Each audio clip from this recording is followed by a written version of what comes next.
Oi pessoal, vamos retomar o estudo do Freud. Vocês lembram dele? Então, ainda no volume 1 aqui, ó, das obras completas, saíram pela Companhia das Letras, texto algumas considerações para o estudo comparativo das paralisias motoras orgânicas e histéricas. Então, vou falar sobre vou fazer uma comparação entre as paralisias motoras orgânicas e as paralisias motoras histéricas. Escrito em 1893.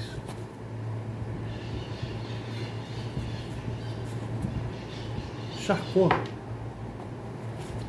de quem foi aluno entre 1885 e 1886, achou por bem nessa época confiar-me a realização de um estudo comparativo das paralisias motoras orgânicas histéricas, baseado nas observações da Salpêtrière, que pudesse servir para aprender algumas características gerais da neurose e levar a uma concepção sobre a natureza desta.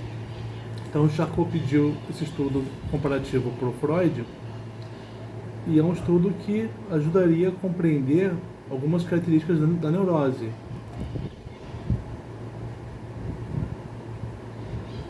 Né? Durante um bom tempo, causas acidentais e pessoais me impediram de obedecer à sua sugestão. Por isso, no momento, apresentarei apenas alguns resultados de minhas pesquisas, deixando de lado os detalhes necessários para uma demonstração completa de minhas opiniões. Então, a parte 1. Será preciso começar com algumas observações sobre as paralisias motoras orgânicas, geralmente aceitas, por sinal. Então, ele vai começar falando das paralisias orgânicas. A neurologia reconhece dois tipos de paralisia motora: a perífero-espinal, ou bulbar, e a cerebral. Essa distinção está perfeitamente de acordo com os dados da anatomia do sistema nervoso, que nos mostram que há apenas dois segmentos no percurso das fibras motoras condutoras. O primeiro percurso vai da periferia até as células dos cornos anteriores da medula, e o segundo dali até o córtex cerebral. Então, dois segmentos das fibras motoras. O primeiro da periferia, as células dos cornos anteriores da medula, e o segundo trecho das células dos cornos anteriores da medula até o córtex. A nova histologia do sistema nervoso, fundamentada nos trabalhos de Golgi, Ramon e Cajal, Kolliker, etc., traduz esse fato nestas palavras: o trajeto das fibras de condução motoras é constituído por dois neurônios, unidades nervosas célulo-fibrilares, que se encontram para se relacionar no nível das células ditas motoras dos cornos anteriores. Na clínica, a diferença essencial entre esses tipos de paralisia é a seguinte: a paralisia perífero-espinal é uma paralisia detalhada, e a paralisia cerebral é uma paralisia em massa, na totalidade. Então, tem essa periferia, essa é a paralisia detalhada, que é por um acometimento orgânico da parte periférica do sistema nervoso, e tem uma periferia, uma paralisia total, né? Ou paralisia cerebral. A primeira é perífero-espinal, a segunda é cerebral. Tá? No primeiro tipo, na detalhada, que é a perífero-espinal, se inclui a paralisia facial, que se vê na doença de Bell, a paralisia na poliomielite aguda da criança, etc. Ora, nessas afecções, cada músculo, dir-se-ia que cada fibra muscular pode ser paralisada individual e isoladamente.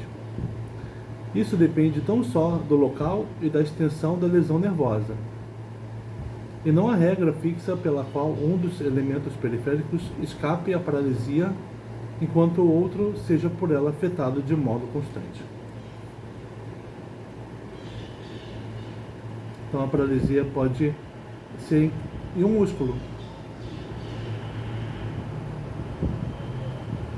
Uma fibra muscular pode ser paralisada, individual e isoladamente.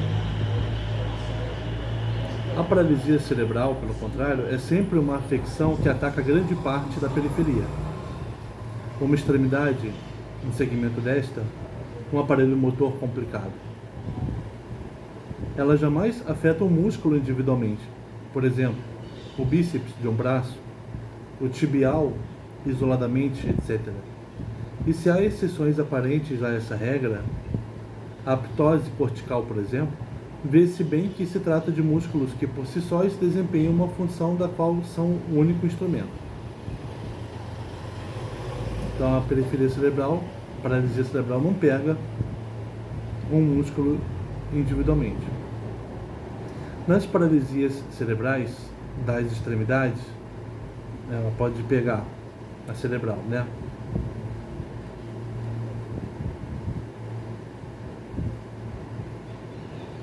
Uma extremidade. Nas paralisias cerebrais das extremidades, pode-se notar que os segmentos periféricos são sempre mais atingidos que os segmentos próximos do centro. A mão, por exemplo, fica mais paralisada que o ombro. Que eu saiba, não há uma paralisia cerebral isolada do ombro, em que a mão conserve sua motilidade, enquanto o contrário é a regra nas paralisias que não são completas. Então, na paralisia cerebral, de um braço, por exemplo, a mão é muito mais atingida do que o ombro, né? Mas o ombro também é atingido. E não há uma paralisia isolada do ombro. E que a mão não seja paralisada também. No estudo crítico das afasias, um texto chamado Sobre a Compreensão das Afasias, procurei mostrar, que foi um texto do Freud, que a causa dessa diferença importante entre a paralisia periferoespinal e a paralisia cerebral deve ser buscada na estrutura do sistema nervoso. Cada elemento da periferia corresponde a um elemento no eixo cinza, que é, como diz Charcot, seu terminal nervoso. A periferia é, por assim dizer, projetada sobre a matéria cinzenta da medula, ponto a ponto, elemento por elemento. Propus denominar paralisia de projeção a paralisia detalhada periferoespinal. Então, a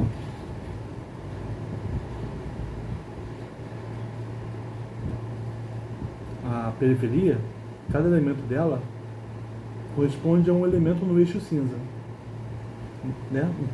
É um terminal nervoso. Ela tem um terminal nervoso. Então a periferia se projeta sobre a matéria cinza da medula, ponto a ponto.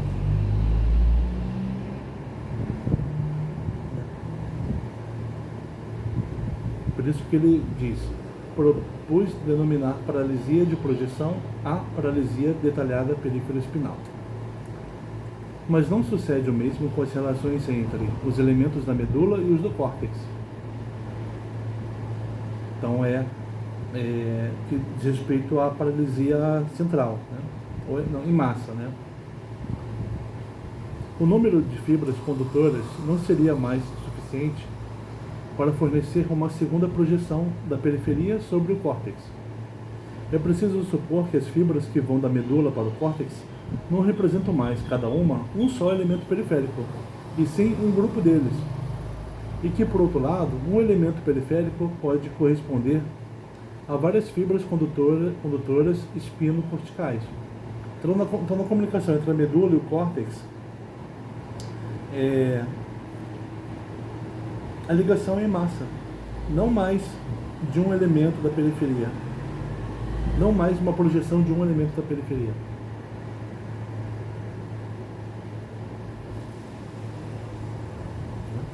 Mas essa ligação entre a medula e o córtex, cada ligação representa um grupo de elementos periféricos. Por isso que quando isso é atingido, impacta um grupo de elementos periféricos.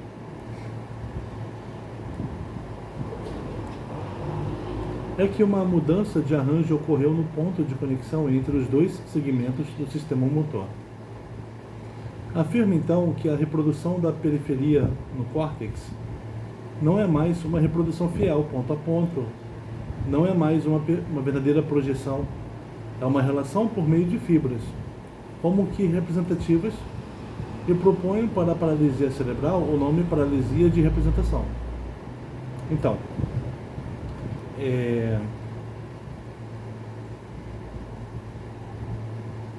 a relação entre a periferia e o córtex é de representação.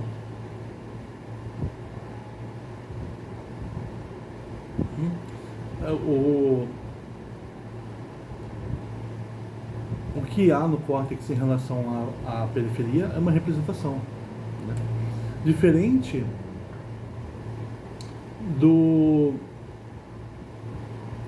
da ligação da periferia na medula. Aí não é representação, ali é projeção, porque é ponto a ponto. Tá. Naturalmente, quando a paralisia de projeção é total e de grande extensão, estamos falando do sistema periférico, né? Quando a paralisia de projeção é total e de grande extensão, então ele ao invés de falar agora de paralisia detalhada e paralisia em massa, ele está falando de paralisia de projeção e paralisia de representação. Então, quando a paralisia de projeção é total e de grande extensão, é também uma paralisia em massa e perde sua característica principal, que é a individualização, né?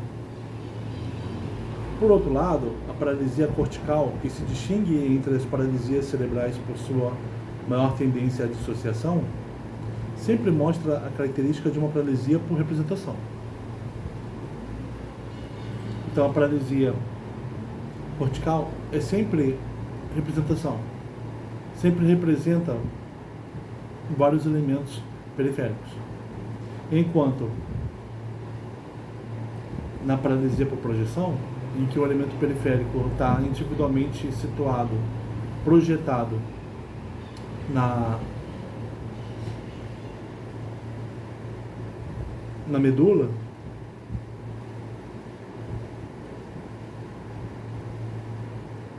quando essa paralisia de projeção é total, ela pode ser considerada uma paralisia em massa. Quando a paralisia por projeção tem uma grande extensão, né? As outras diferenças entre as paralisias de projeção e de representação são bem conhecidas. Citarei entre elas a integridade da nutrição,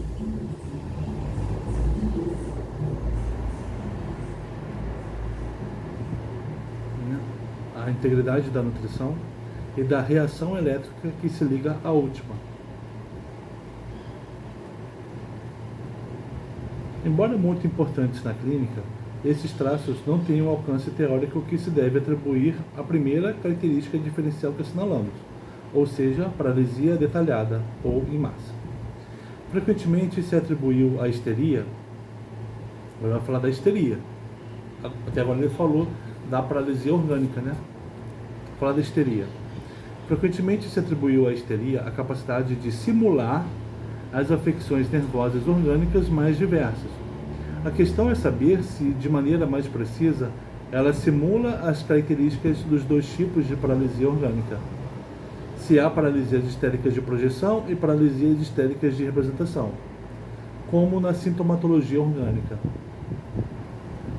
Nisso, um primeiro fato importante se destaca.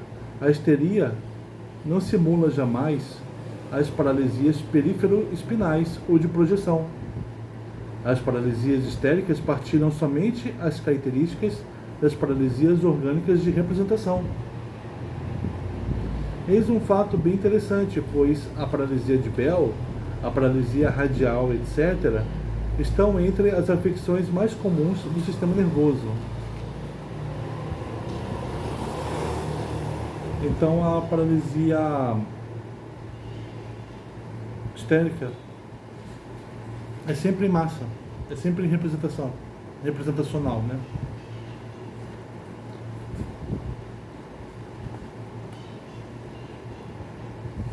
É bom observar aqui, de modo a evitar toda a confusão, que eu me refiro apenas à paralisia histérica flácida, não à contratura histérica. Parece-me impossível submeter às mesmas regras a paralisia e a contratura histérica. Apenas das paralisias histéricas flácidas pode-se afirmar que não afetam jamais um só músculo, exceto quando esse músculo é o único instrumento de uma função, que são sempre paralisias em massa, e que correspondem nesse aspecto a paralisias de representação ou cerebral orgânica. Além disso, no que concerne à nutrição das partes paralisadas e suas reações elétricas, a paralisia histérica apresenta as mesmas características que a paralisia cerebral orgânica.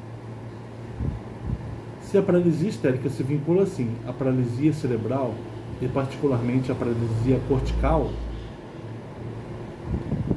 que apresenta uma maior facilidade de dissociação, ela não deixa de se distinguir desta por características importantes. Em primeiro lugar,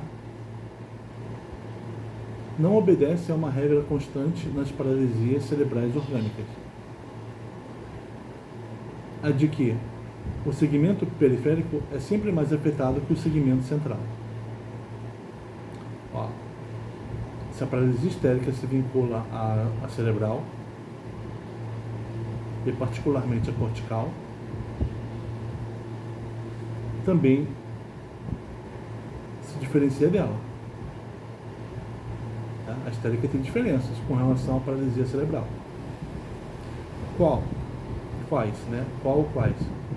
A paralisia histérica não obedece a uma regra constante das cerebrais orgânicas, a de que o segmento periférico é sempre mais afetado que o segmento central.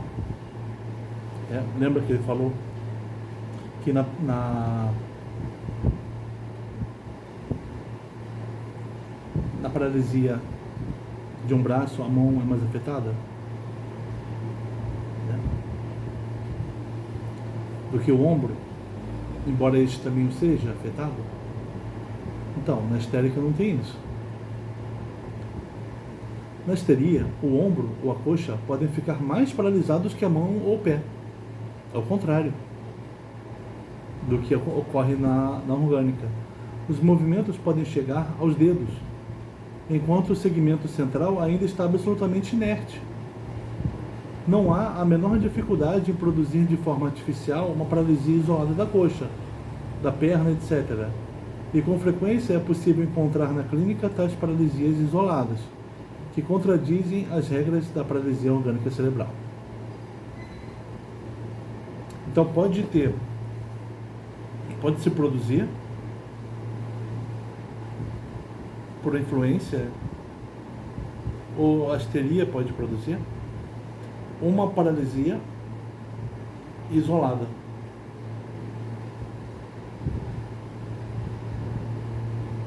Diferente do que ocorre de uma extremidade. Aliás, uma paralisia isolada do ombro ou da coxa, isolada do pé, da mão. Diferente do que acontece com a cerebral, né? A cerebral, o que seria mais afetado é a parte do término da perna e do braço. Nesse aspecto importante, a paralisia histérica é como que uma intermediária entre a paralisia de projeção e a paralisia de representação orgânica. Então, se antes ele distinguiu a projeção e a representação orgânicas, a histérica ele falou que é como uma intermediária entre elas. Por quê? Porque ela é ela é de representação, né?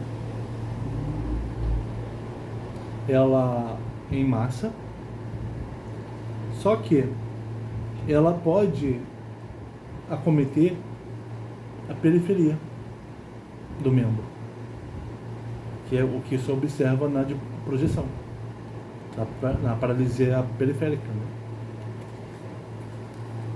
Se não possui todas as características de dissociação e de isolamento próprias da primeira, né, a histérica, tampouco está sujeita às leis estritas que governam a segunda, a cerebral.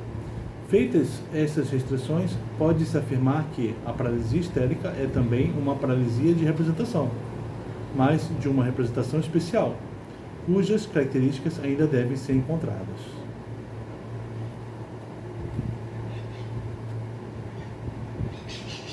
Aí tem uma citação aqui que diz: assinalarei de passagem que essa característica importante da paralisia histérica da perna, que Charcot enfatizou acompanhando Todd, ou seja, que o histérico arrasta a perna como uma massa morta, em vez de fazer a circundução com o quadril, como o hemiplégico comum, se explica facilmente pela propriedade da neurose que mencionei.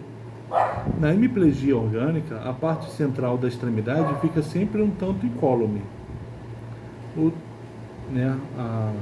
a coxa. O doente pode mover o quadril e utiliza para esse movimento de circundução que faz avançar a perna. Então, com a hemiplegia orgânica, o cara pode jogar a perna para frente, porque ele está mexendo a coxa. Agora, na histeria, a parte central, o quadril, não goza desse privilégio. A paralisia é tão completa como na parte periférica. E, em consequência, a perna deve ser arrastada em massa. A parte 2 agora do texto.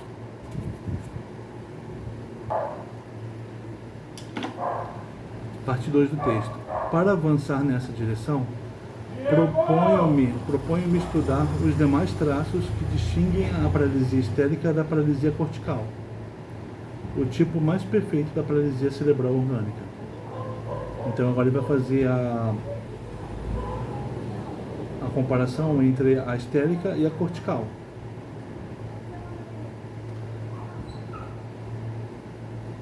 Né? Para ver as distinções. O primeiro desses traços distintivos já mencionamos. A paralisia histérica pode ser muito mais dissociada, sistematizada, que a paralisia cerebral. Os sintomas da paralisia orgânica se acham como que despedaçados na histeria. Então, a central, na paralisia central,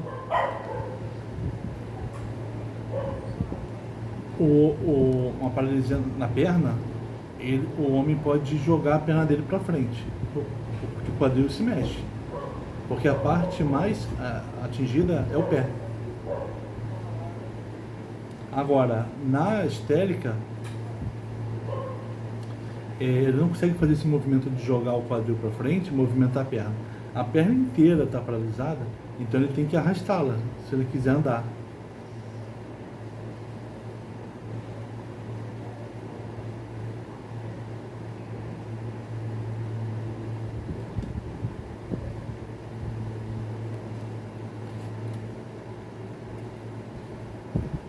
O primeiro desses traços distintivos já mencionamos. A paralisia histérica pode ser muito mais dissociada, sistematizada, que a paralisia cerebral. Os sintomas da paralisia orgânica se acham como que despedaçados na histeria.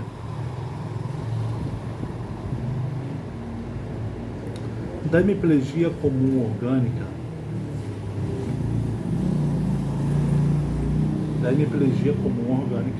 paralisia dos membros superior e inferior e do facial inferior, a histeria reproduz apenas a paralisia dos membros e chega a dissociar frequentemente, com grande facilidade, a paralisia do braço da paralisia da perna, sob a forma de monoplegias. Então, há paralisia, a hemiplegia orgânica, em que a parte inferior, por exemplo, a parte inferior do rosto, essa parte daqui para cá, meu braço esquerdo, minha perna esquerda, ficam paralisados. O que acontece na histeria? Só o membro pode ficar paralisado. Né? A histeria reproduz apenas a paralisia dos membros e chega a dissociar frequentemente com grande facilidade a paralisia do braço da paralisia da perna, sob a forma de monoplegias. Da síndrome da afasia orgânica, ela reproduz a afasia motora isolada. E o que é algo inaudito na afasia orgânica? Pode criar uma afasia total, motora e sensorial, para determinada língua, sem afetar minimamente a capacidade de compreender e articular uma outra, como observei em alguns casos inéditos. O mesmo poder de dissociação se manifesta nas paralisias isoladas de um segmento de membro.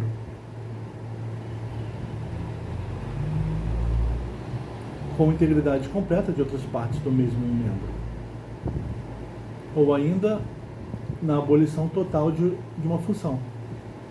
Abasia, astasia, mantendo-se a integridade de outra função executada pelos mesmos órgãos. Tal dissociação, então a paralisia histérica tem uma dissociação. Pode ser paralisado só a extremidade do membro, por exemplo. Ou só uma função do membro pode ser prejudicada e não outra. Tal dissociação é tanto mais surpreendente quanto mais complexa é a função poupada.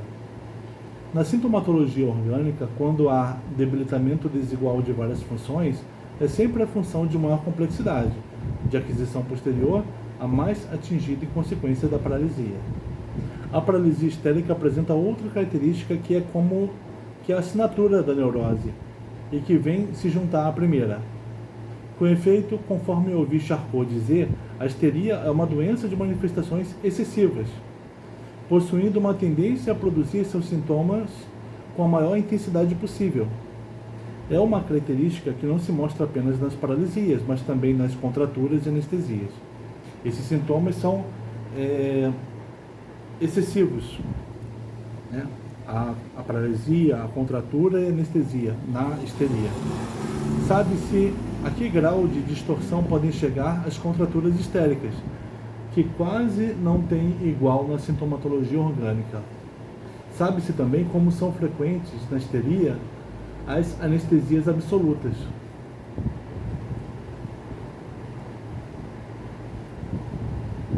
Profundas, das quais as lesões orgânicas podem reproduzir somente um pálido esboço. O mesmo sucede com as paralisias. Com frequência são absolutas a mais não poder.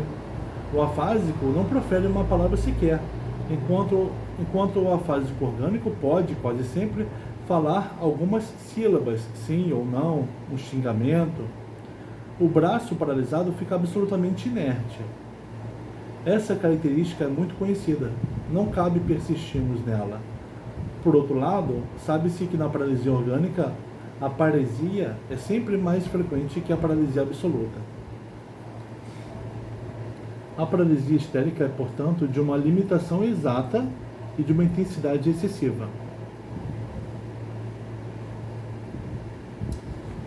Enquanto na orgânica uma parte inteira do corpo pode ficar paralisada, na histeria o braço pode ficar paralisado, o resto do corpo não. Então ele é limitado.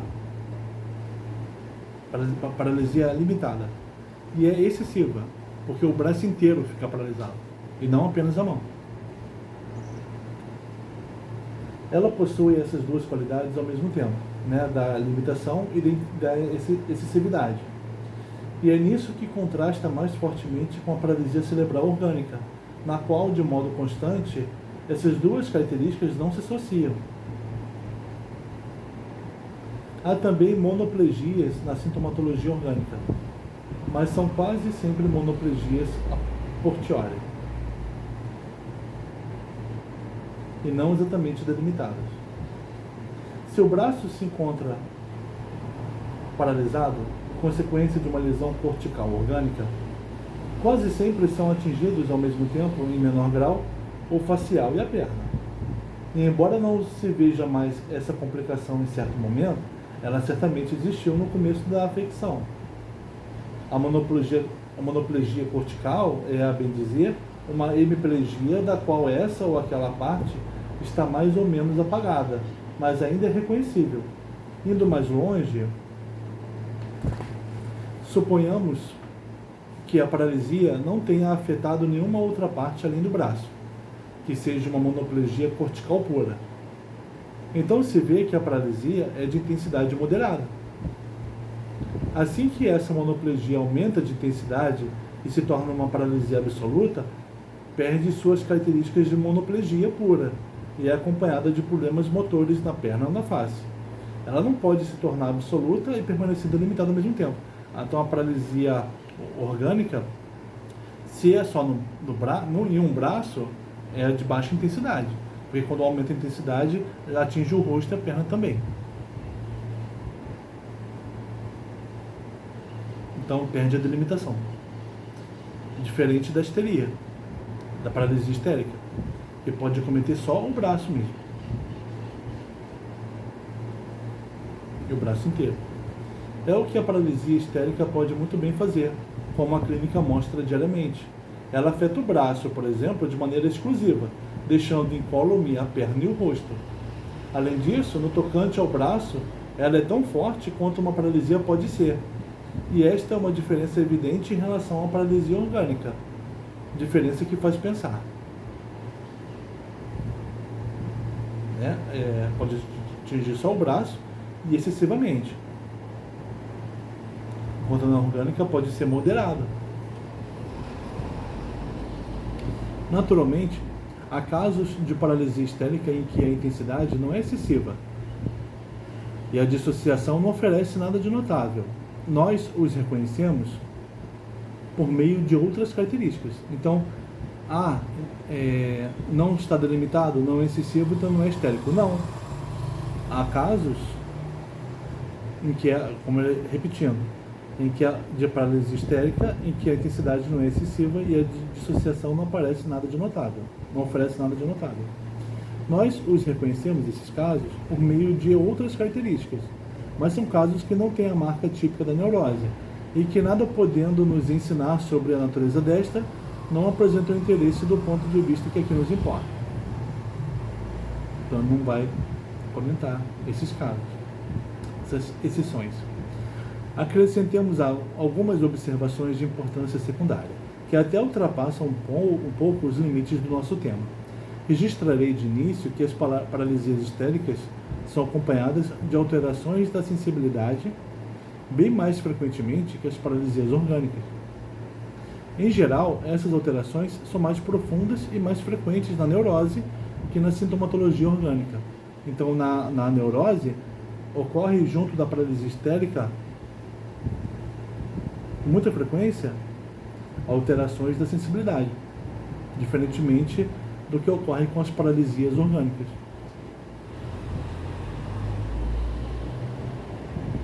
Nada é mais comum que a anestesia ou analgesia histérica. Lembremos-nos, por outro lado, a tenacidade com que persiste a sensibilidade nos casos de lesão nervosa. Você pode, na lesão nervosa, ter a paralisia, mas ter a preservação da sensibilidade. Se seccionamos um nervo periférico, a anestesia será menor, em extensão e intensidade, do que se espera. Se uma lesão inflamatória ataca os nervos espinais ou os centros da medula, sempre se nota que a motilidade sofre em primeiro lugar e a sensibilidade é poupada ou apenas enfraquecida, pois sempre persiste algo dos elementos nervosos que não é completamente destruído. Então você pode fazer um corte na ligação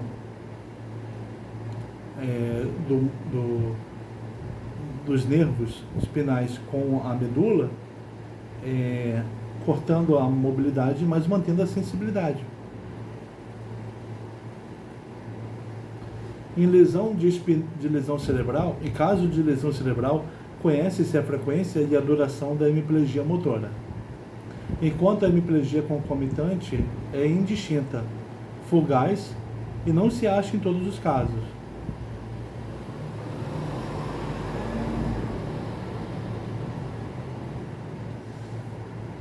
Há somente algumas localizações muito específicas que podem produzir uma afecção intensa e duradoura da sensibilidade, com fluência sensitiva, e mesmo esse fato não é inteiramente certo.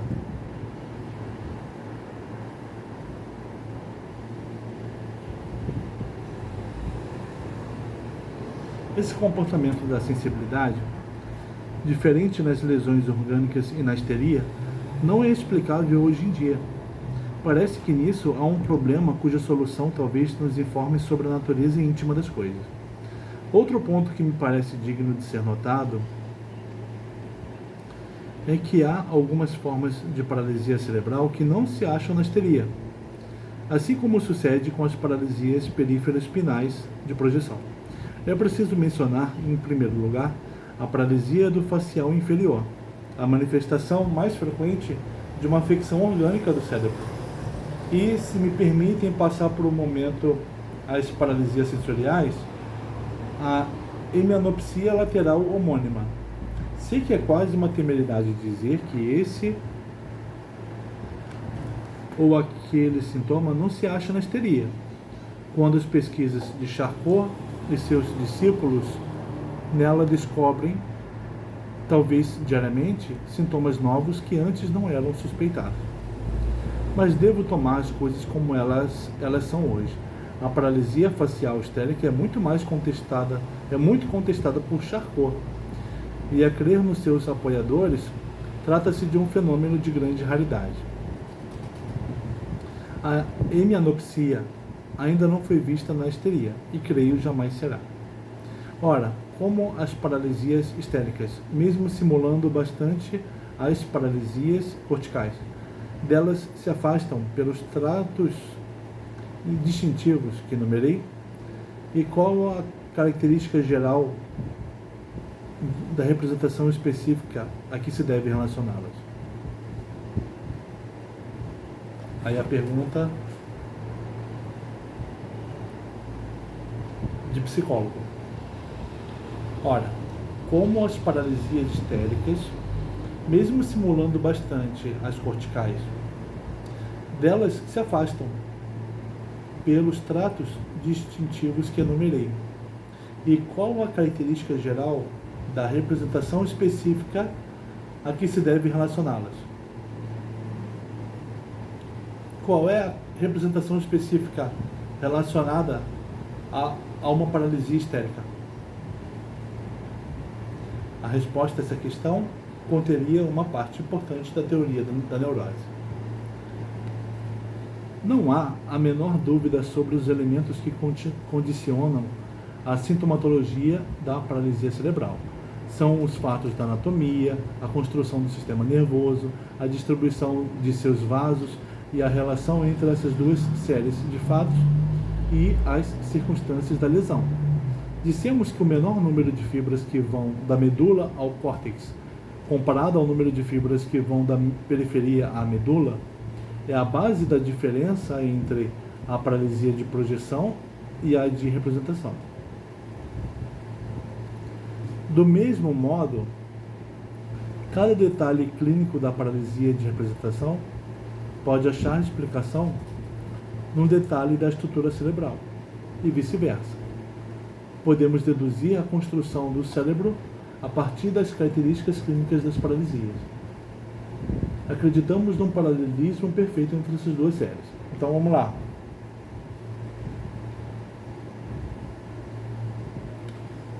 O menor número de fibras que vão da medula ao córtex, comparado ao número de fibras que vão da periferia à medula. São mais especializadas as fibras que vão da periferia à medula. Então são em maior número. São menos especializadas, são mais generalistas as fibras que vão da medula ao córtex. É como se imagine vários fios vindo da periferia até a medula, e menos fios da medula, que vão da medula ao córtex. E esses meios fios, então, funcionam como uma representação. Representação de vários outros fios que vieram antes, que vieram da periferia.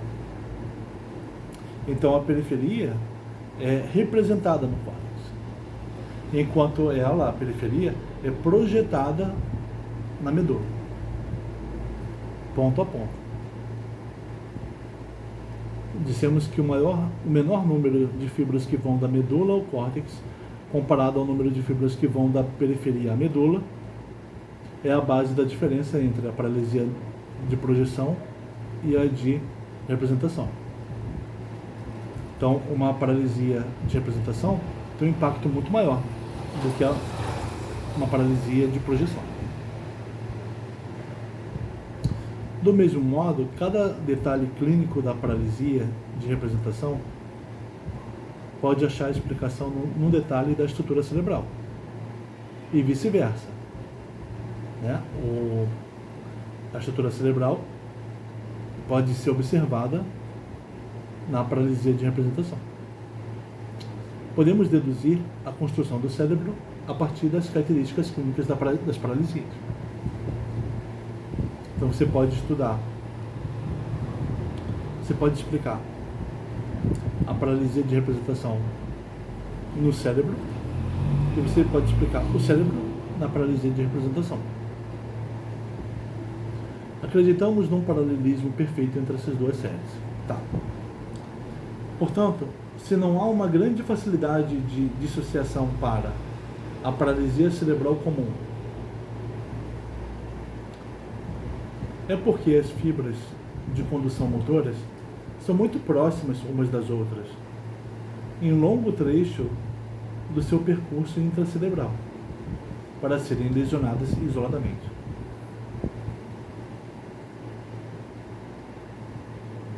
Então, a paralisia cerebral comum não é fácil ter dissociação, porque as fibras motoras estão muito próximas umas das outras.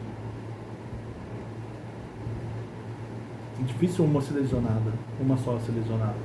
Se a paralisia cerebral mostra maior tendência a monoplegias, é porque o feixe condutor braquial, crural, etc., cresce em diâmetro até chegar ao córtex. Se de todas as paralisias corticais a da mão é a mais completa, isso se deve, cremos, ao fato de que a relação cruzada entre o hemisfério e a periferia é mais exclusiva para a mão que para qualquer outra parte do corpo. Se o segmento periférico de uma extremidade sofre mais de paralisia que o segmento central, supomos que as fibras que representam o segmento periférico são mais numerosas que as do segmento central, de maneira que a influência cortical se torna mais importante para aquele do que para este. Por isso que é mais afetado a periferia no dano cortical, né?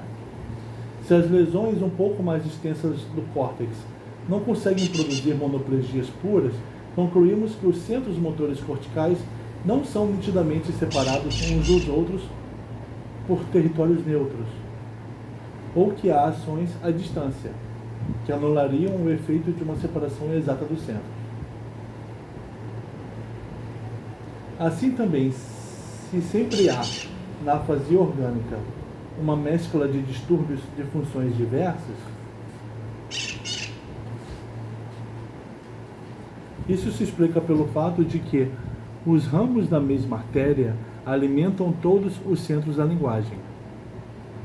Ou, se for aceita a opinião que enunciei no estudo crítico sobre a afasia, porque não se trata de centros separados, mas de um território contínuo de associação. Em todo caso, existe sempre uma razão que vem da anatomia.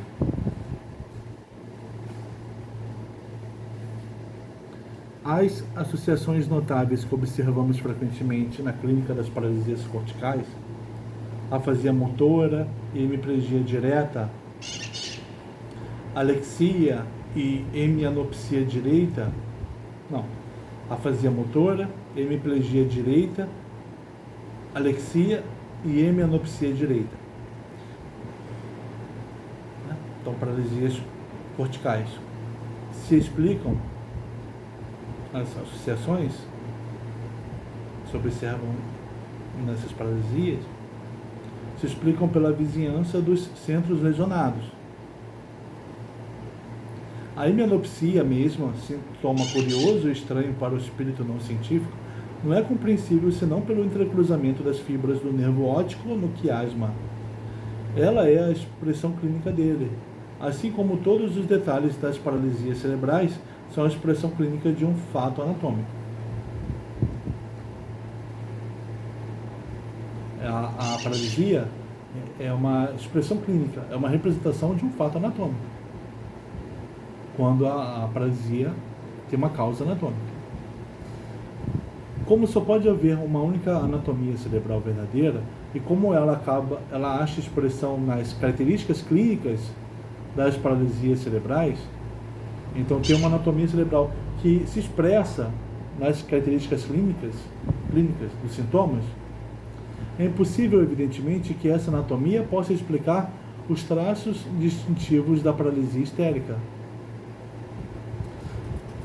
Então, você não encontra os traços distintivos da paralisia histérica na anatomia cerebral. Porque um dano cerebral, ele se expressa nas paralisias cerebrais.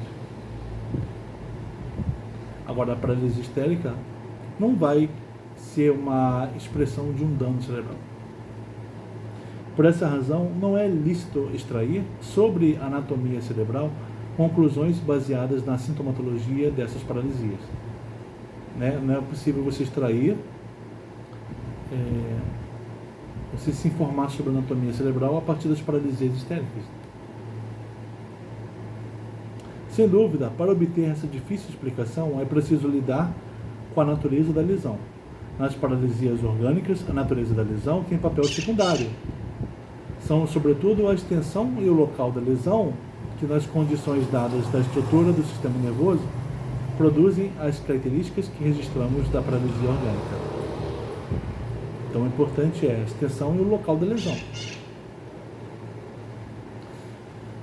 na paralisia orgânica. Qual poderia ser a natureza da lesão na paralisia histérica, que sozinha domina a situação, independentemente do local, da extensão da lesão e da anatomia do sistema nervoso? Charcot nos disse, em várias ocasiões, que se trata de uma lesão cortical, mas puramente dinâmica ou funcional. Então, por Charcot tem uma lesão cortical, dinâmica ou funcional. É uma tese cujo lado negativo se compreende bem. Equivale a afirmar que nunca se encontrarão mudanças apreciáveis dos tecidos na autopsia. Mas, de um ponto de vista mais positivo, sua interpretação não se acha de modo algum isenta de equívocos. O que é de fato uma lesão dinâmica? Estou bem certo de que muitos dos que leem as obras de Charcot acham que a lesão dinâmica é mesmo uma lesão, mas da qual não se resta traço no cadáver, como um edema, uma anemia, uma hiperemia ativa. Porém, ainda que não persistam necessariamente após a morte, ainda que sejam fugazes e ligeiras, elas são lesões orgânicas verdadeiras. É necessário que as paralisias produzidas pelas lesões dessa ordem partilhem todas as características da paralisia orgânica. O edema, a anemia não poderiam, mais que a hemorragia e o amolecimento, produzir a dissociação e a intensidade das paralisias histéricas.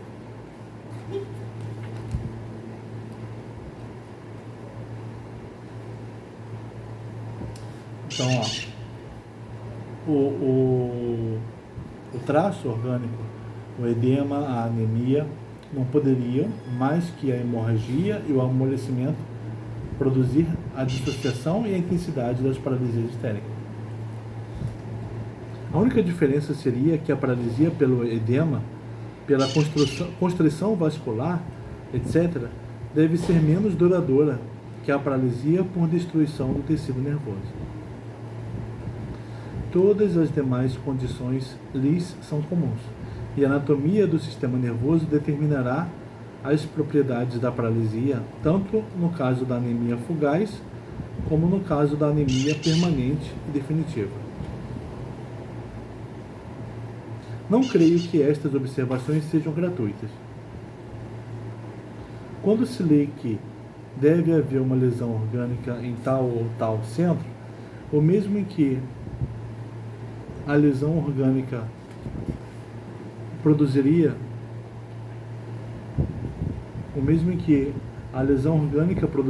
o sintoma orgânico correspondente, quando nos recordamos de que estamos habituados a localizar a lesão histérica dinâmica do mesmo modo que a lesão orgânica, somos levados a crer que, na expressão lesão dinâmica, se esconde a ideia de uma lesão como o edema, a anemia, que na verdade são afecções orgânicas passageiras. Afirmo, pelo contrário, que a lesão das paralisias histéricas deve ser totalmente independente da anatomia do sistema nervoso. Então, uma lesão deve ser independente da anatomia do sistema nervoso, já que a histeria se comporta em suas paralisias e outras manifestações como se a anatomia não existisse, ou como se não tivesse conhecimento dela. Isso eu já tinha falado em textos anteriores. A histeria não tem conhecimento da anatomia. Por isso que ela não é especializada. Por isso que ela pode paralisar o braço de um lado e não o rosto, o lado do rosto e a perna do mesmo lado. Por isso que ela em massa paralisa o braço inteiro. Não tem um conhecimento que tem a anatomia, que é fazer uma paralisia detalhada, ou uma paralisia em massa mesmo.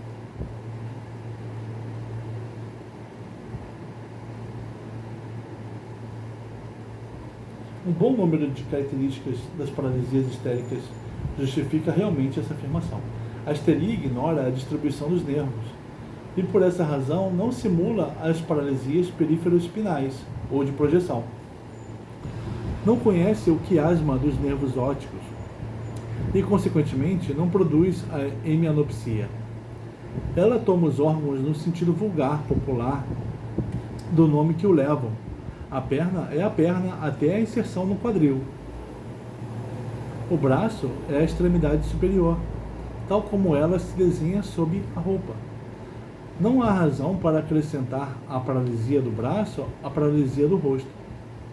O histérico que não pode falar não tem motivo para esquecer a compreensão da língua, já que a afasia motora e surdez verbal não tem parentesco nenhum na noção popular. Né? Na afasia motora, ela vem com perto da surdez verbal, mas para as pessoas isso não tem associação. Por isso que o histérico pode não falar,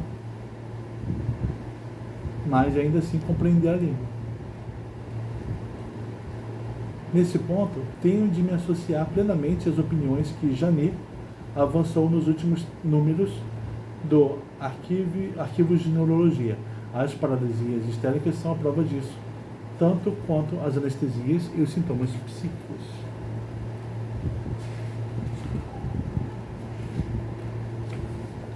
Tentarei, por fim, desenvolver como poderia ser a lesão que é a causa das paralisias histéricas. Como que o Charcot pode ter razão? Não digo que mostrarei como ela é de fato. Trata-se apenas de indicar a linha de pensamento que pode levar a uma concepção que não contradiga as propriedades da paralisia histérica, na medida em que esta difere da paralisia orgânica cerebral. Tomarei a expressão lesão funcional ou dinâmica em seu sentido próprio, a alteração da função ou do dinamismo, a alteração de uma propriedade funcional.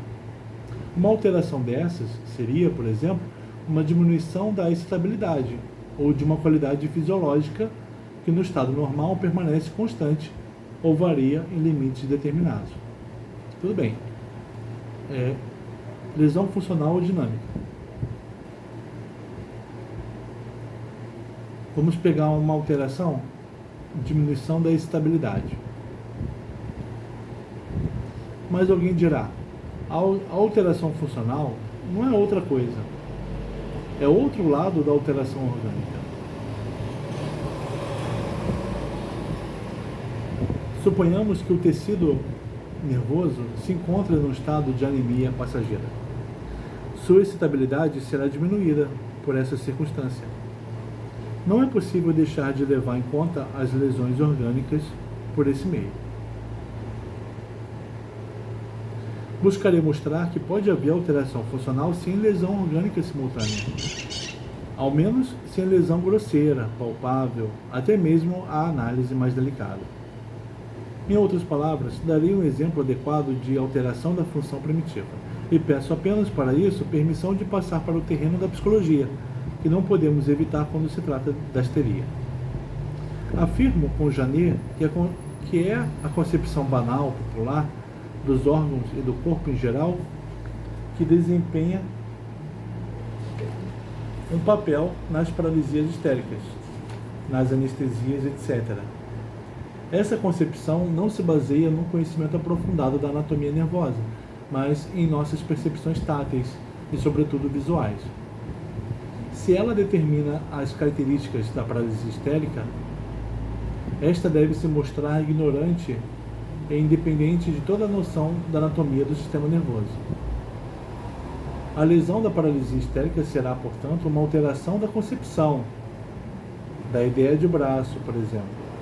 Se há uma alteração, é da concepção do membro. Mas de que tipo é essa alteração para produzir a paralisia? Considerada psicologicamente, a paralisia do braço consiste no fato de que a concepção do braço não pode entrar em associação com as outras ideias que constituem o eu. Então a dissociação é entre o eu e o braço, do qual o corpo do indivíduo forma uma parte importante. A lesão seria, então, a abolição da acessibilidade associativa da concepção do braço. Então, seria ele está mantendo uma busca orgânica, mas falando de psicologia. A lesão, então, seria a abolição da acessibilidade associativa da concepção do braço. Né? O que foi abolido é a acessibilidade associativa da concepção do braço. O braço foi dissociado do eu.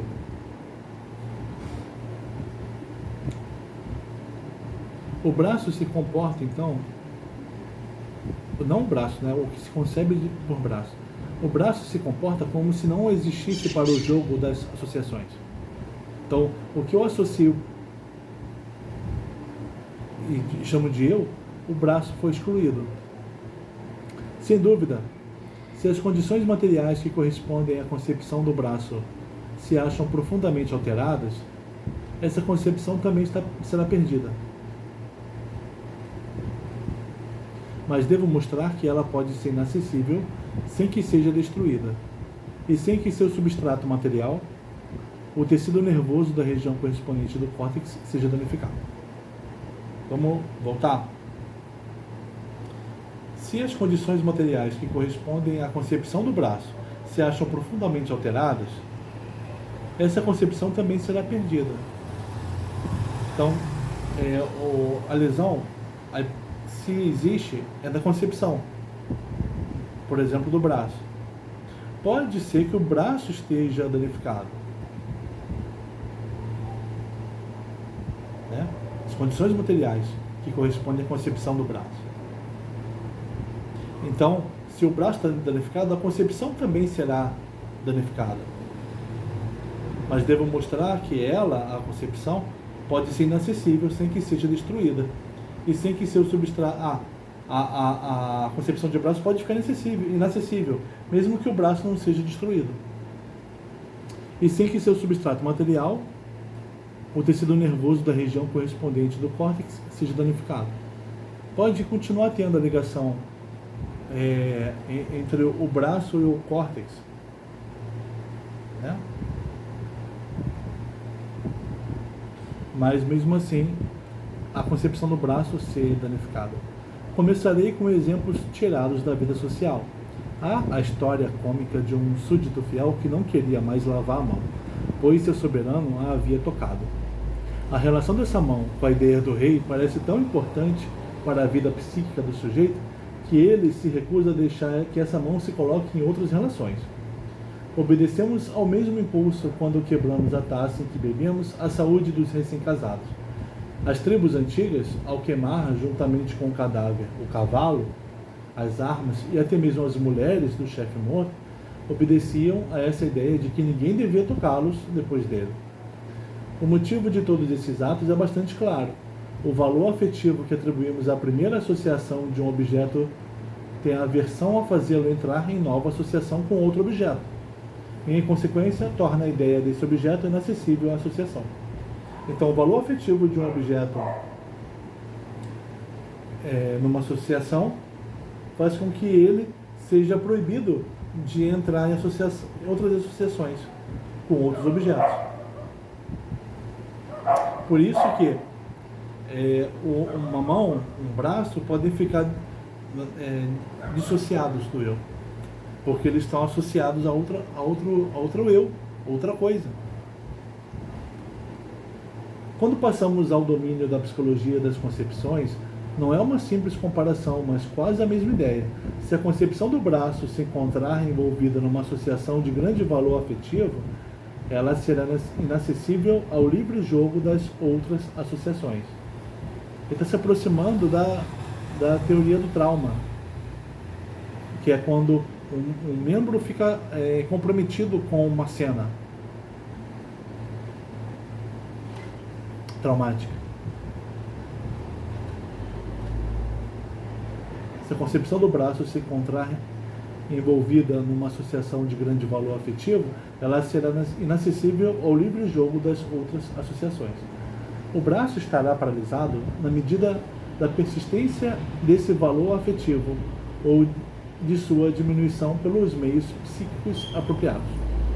É a solução do problema que colocamos, pois em todos os casos de paralisia histérica se vê que o órgão paralisado ou a função abolida estão envolvidos numa associação subconsciente que é dotada de grande valor afetivo. E pode-se mostrar que o braço fica livre tão logo esse valor afetivo desaparece. Então tem um valor afetivo do qual se sabe, mas esse valor do qual na verdade não se sabe, né? Porque é subconsciente, que está comprometendo a função ou membro com uma outra coisa. Então ele não está disponível para o eu. O órgão paralisado ou a função abolida estão envolvidos numa associação subconsciente que é dotada de grande valor afetivo. E pode-se mostrar que o braço fica livre tão logo esse valor afetivo desaparece. Estão em moratória, né? Estão sendo usados por outra coisa, ou impedidos de serem usados, né? Pelo eu.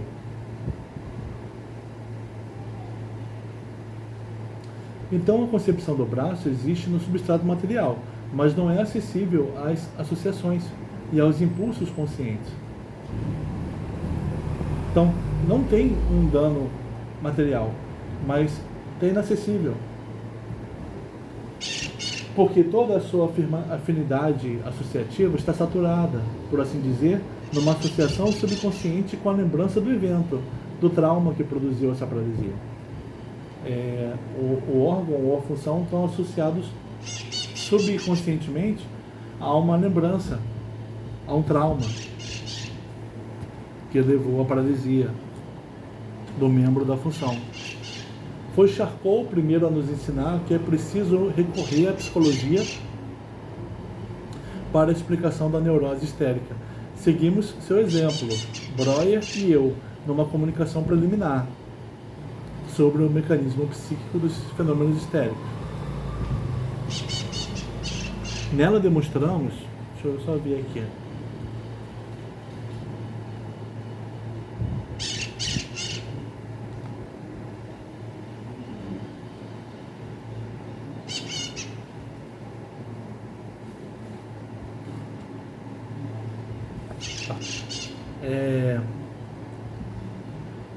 Nela demonstramos, na comunicação, que os sintomas permanentes da histeria dita traumática se explicam, excetuando os estigmas, pelo mesmo mecanismo que Charcot reconheceu nas paralisias traumáticas. Mas também damos a razão pela qual esses sintomas persistem e podem ser curados mediante um procedimento especial de psicoterapia hipnótica, já que a questão é a concepção que está comprometida, né? Então tem que se chegar o que está comprometendo o órgão ou a função. Então a função ou o órgão podem ser comprometidos pelo hipnólogo, e esse comprometimento pode ser retirado pelo hipnólogo. Na verdade, a pessoa se sugestionando a se comprometer e a não se comprometer, né? com a ajuda do hipnólogo. Toda sugestão é uma autossugestão.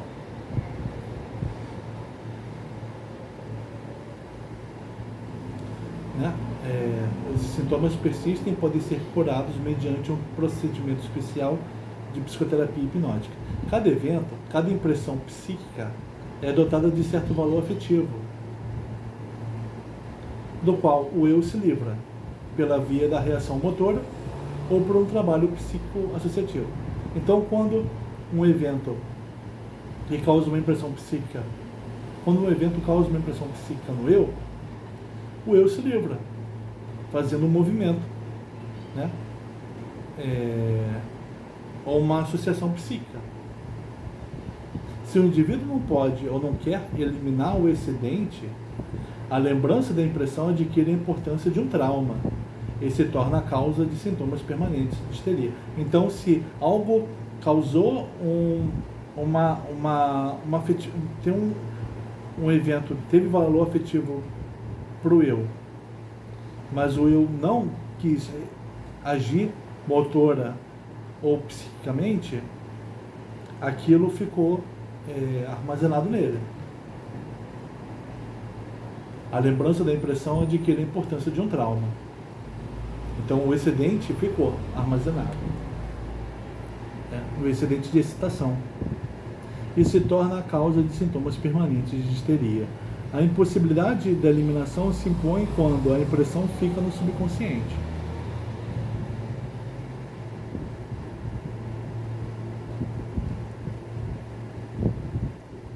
A impressão ficou no subconsciente, o excesso de energia ficou lá, não foi agido, nem associado conscientemente, então ficou produzindo sintoma histérico, comprometendo o órgão ou a função, que tem a ver com o evento traumático. Chamamos essa teoria a aberração dos aumentos de estímulo. Em resumo, penso que concorda bem com nossa visão geral sobre a histeria, tal como podemos formar seguindo o ensinamento de Charcot, que a lesão das paralisias histéricas consiste apenas na inacessibilidade da concepção do órgão ou da função para as associações do eu consciente, que essa alteração puramente funcional, com integridade da concepção mesma, seja causada pela fixação dessa concepção numa associação subconsciente à lembrança do trauma, e que essa concepção não se torne livre e acessível enquanto o valor afetivo do trauma psíquico não tenha sido eliminado pela reação motora adequada ou pelo trabalho psíquico consciente. Mas ainda que não ocorra esse mecanismo, que a paralisia histérica sempre requeira uma ideia. Vamos voltar? Está no finalzinho.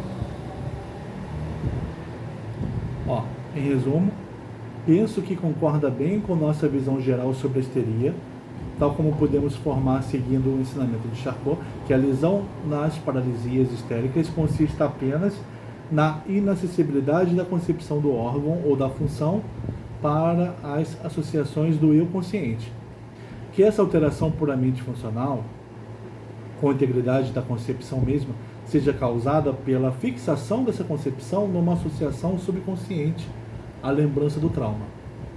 E que essa concepção não se torne livre e acessível enquanto o valor afetivo do trauma psíquico não tenha sido eliminado pela reação motora adequada ou pelo trabalho psíquico consciente.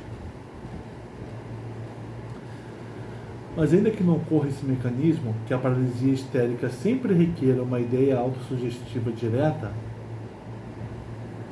como nos casos traumáticos de Charcot, nós conseguimos mostrar de que natureza deveria ser a lesão, ou antes a alteração na paralisia histérica, para explicar as diferenças entre ela e a paralisia orgânica cerebral.